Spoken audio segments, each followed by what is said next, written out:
تو میرے پیارے دوستوں، میں آپ سبھی کو بتا دوں کہ کسی گاؤں کے اندر ایک چرواہا رہتا تھا۔ جو چرواہا تھا یہ ان پڑھ تھا، یعنی پڑھا لکھا نہیں تھا، اور ساتھ ہی ساتھ بڑا ہی بھولا بھالا تھا۔ لیکن بڑا ہی بھولا بھالا ہونے کے باوجود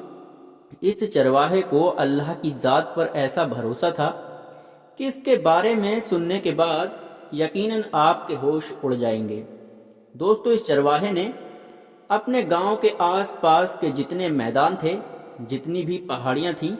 ہر جگہ اپنی بکریوں کو چرا لیا تھا۔ یعنی ان میدانوں اور پہاڑیوں پر ہری ہری گھاس جو تھی وہ ساری کی ساری ختم ہو چکی تھی، اور ایسی حالت آ گئی تھی کہ ہر طرف سوکھی گھاس نظر آنے لگی تھی۔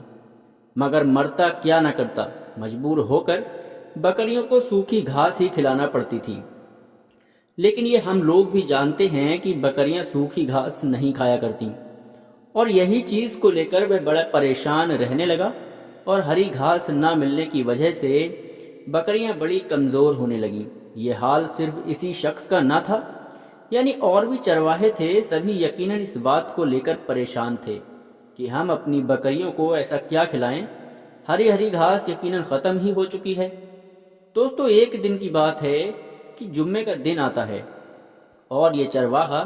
نماز پڑھنے کے لیے مسجد میں جاتا ہے، اور ہم سبھی جانتے ہیں کہ نماز سے پہلے امام صاحب مسجد میں تقریر کرتے ہیں اور کچھ اہم مسئلے بتاتے ہیں، یعنی کچھ اچھی اچھی باتیں بتاتے ہیں تاکہ ان اچھی باتوں کو سن کر ہم اپنی زندگی کے اندر سدھار لا سکیں اور اپنی زندگی اسلام کے طور طریقے سے گزار سکیں۔ دوستو، یہ جو چرواہا تھا یہ بھی جمعے کی نماز پڑھنے مسجد کے اندر گیا، اور مسجد کے اندر ابھی نماز شروع نہیں ہوئی تھی کہ اس سے پہلے تقریر میں امام صاحب نے بتایا کہ بسم اللہ میں یقیناً بہت برکت ہے۔ جو بسم اللہ پڑھ کر کھاتا ہے تو اسے بڑا ثواب ملتا ہے، اور ساتھ ہی ساتھ ہر کام کے اندر برکت حاصل ہوتی ہے۔ کہنے کا مطلب یہ ہے کہ ہر اچھے کام کرنے سے پہلے اگر بسم اللہ پڑھ لیا جائے تو یقیناً ہمارے کاموں میں بڑی ہی برکت اور فائدہ ہوتا ہے۔ یہاں تک کہ امام صاحب نے بتایا کہ سچے دل سے اگر بسم اللہ پڑھ کر کوئی بھی کام کیا جائے تو وہ کام بڑی آسانی کے ساتھ ہو جایا کرتا ہے، اور اس کام کے اندر کوئی پریشانی نہیں آتی۔ یہ جو چرواہا تھا یہ پڑھا لکھا کم تھا، لیکن اللہ کی ذات کے اوپر اسے پورا بھروسہ تھا۔ دوستو، یہ نماز پڑھ کر آیا اور اپنی بکریوں کو لے کر میدان میں چرانے کے لیے لے گیا۔ جیسا کہ میں آپ سبھی کو بتا چکا ہوں کہ اس گاؤں کے پاس ایک ندی گزر رہی تھی، اور ندی کے اس پار ہری ہری گھاس تھی۔ کہنے کا مطلب یہ ہے کہ نہر ہونے کی وجہ سے کوئی بھی چرواہا دوسری طرف نہیں جایا کرتا تھا، کیونکہ جانے کا کوئی راستہ نہیں تھا۔ اس وجہ سے ندی کے اس پار ہری ہری گھاس لگی ہوئی تھی، اور اسے کھانے والا کوئی نہیں تھا۔ دوستو، یہ جو چرواہا تھا اس کے دل کے اندر بار بار وہ خیال آ رہا تھا کہ بسم اللہ پڑھ کر اگر کوئی بھی کام کریں تو وہ کام ہو جاتا ہے، بڑی ہی آسانی کے ساتھ ہو جاتا ہے، اور اگر بسم اللہ کی ذات کے اوپر بھروسہ ہو تو کوئی کام مشکل نہیں ہے۔ دوستو، یہ جو چرواہا تھا یہ سوچنے لگا کہ اگر میں ندی کے اس پار چلا جاؤں جہاں ہری ہری گھاس ہے تو میں وہاں اپنی بکریوں کو آرام سے چرا سکتا ہوں، اور وہ ہری ہری گھاس کھائیں گی تو میری جو بکریاں ہیں وہ تندرست ہو جائیں گی۔ اس بات کو سوچنے کے بعد اور امام صاحب کی بات کو دھیان میں لاتے ہوئے کہ بسم اللہ پڑھ کر اگر میں دریا میں اتر جاؤں تو میں نہیں ڈوب سکتا، کیونکہ میں نے بسم اللہ پڑھ لیا ہے، اللہ کا نام لے لیا ہے، اللہ کی ذات کے اوپر بھروسہ کر لیا ہے، وہ مجھے کبھی نہیں ڈوبنے دے گا۔ دوستو، وہ جو چرواہا تھا بسم اللہ پڑھ کر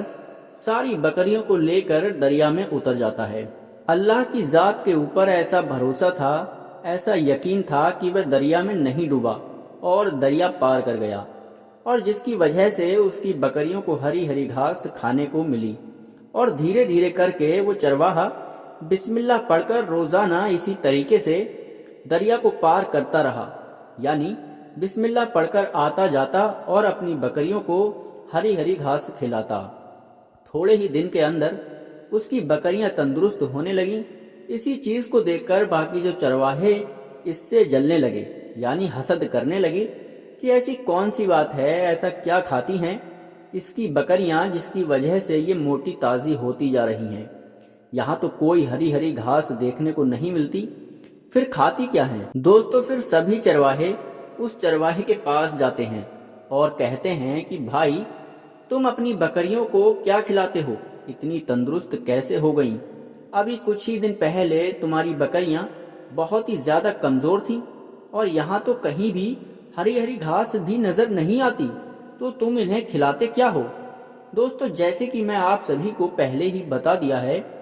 کہ وہ چرواہا جو تھا بڑا ہی بھولا تھا، اس نے سارا واقعہ سنا دیا کہ امام صاحب نے جمعے کے دن ایک بیان میں کہا تھا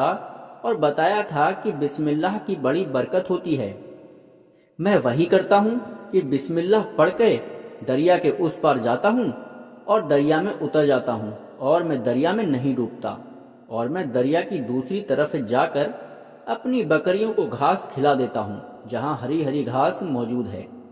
تو یہ چیز دیکھنے کے بعد سبھی کے سبھی جو چرواہے ہوتے ہیں وہ بڑے حیران ہو جاتے ہیں، اور یہ جو بات تھی آندھی طوفان کی طرح پورے گاؤں میں پھیل جاتی ہے، اور یہ بات اس مسجد کے امام صاحب تک پہنچ جاتی ہے۔ امام صاحب جو ہوتے ہیں بڑے حیران ہو جاتے ہیں کہ ایسا کیسے ہو سکتا ہے، لیکن وہ امام صاحب لوگوں کو دکھانے کے لیے کہ میں بھی بڑا اللہ والا ہوں، اس چیز کو دیکھتے ہوئے امام صاحب گاؤں والوں کے سامنے یہ بات کہتے ہیں کہ یہ جو چرواہا دریا کو پار کر لیتا ہے، اس میں کون سی بڑی بات ہے، یہ تو میں بھی پار کر سکتا ہوں۔ دوستو امام صاحب یہ بات بولنے کے بعد وہ سارے گاؤں والوں کے سامنے اپنی پیٹھ کے اوپر ایک رسی باندھ لیتے ہیں اور دریا میں اتر جاتے ہیں، لیکن جیسے ہی امام صاحب دریا کے اندر بسم اللہ پڑھ کر اترتے ہیں وہ ڈوبنے لگتے ہیں، اور پھر جیسے تیسے رسی کو پکڑ کر دریا سے باہر کیا جاتا ہے، اور پھر سارے گاؤں والوں کے سامنے خود کو شرمندہ محسوس کرتے ہیں۔ دوستو وہ جو چرواہا تھا وہ بھی وہاں موجود تھا، اور وہ دل میں یہ خیال کرتا تھا کہ یا اللہ، امام صاحب کی بات کے اوپر میں عمل کر رہا ہوں اور امام صاحب ہی رک گئے۔ پھر وہ چرواہا اپنی بکریوں کو ساتھ لے کر سارے گاؤں والوں کے سامنے بسم اللہ پڑھ کر دریا میں اتر جاتا ہے، اور سارے گاؤں والے دیکھتے ہیں اور امام صاحب بھی دیکھتے ہیں کہ ہاں یہ دریا پار کر گیا ہے، اور پھر سے وہ چرواہا جو ہوتا ہے وہ دریا پار کر کے اپنے گاؤں واپس آ جاتا ہے، اور آ کر امام صاحب سے یہ بات کہتا ہے کہ امام صاحب،